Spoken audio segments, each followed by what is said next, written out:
এটা নামাইলে মোটামুটি আমার কি নামানো শেষ। এখন আমি কি করব, দেখুন জুনি লাগাম। দেখুন এখন জুনি খাজুরের ভিতরে ঢুকাই দিছি, ঢুকাই এখন বন করে দিতেছি।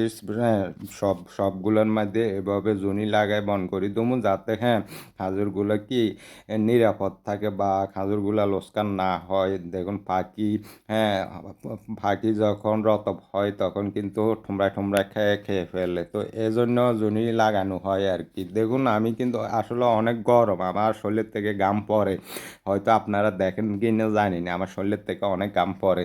এর হওয়ার দেখুন আমি কাজ করা লাগবো। দেখুন আমি জুনি মোটামুটি লাগানো আমার মোটামুটি হয়ে গেছে। ওই দেখুন আমি এখানে জুনি এটা লাগানোর পরে দেখুন মোটামুটি আমার লাগানি শেষ। তো মাসাল্লাহ, হ্যাঁ দেখুন একটা চারা গাছে কি পরিমাণে খেজুর দিছে, খেজুর আইছে। তো মাসাল্লাহ আল্লাহ দেওয়ার নেয়ামত আসলে অনেক বরকত হয়। যদি ভিডিওটি ভালো লাগে অবশ্যই লাইক কমেন্ট শেয়ার করে অন্যজনকে দেখা।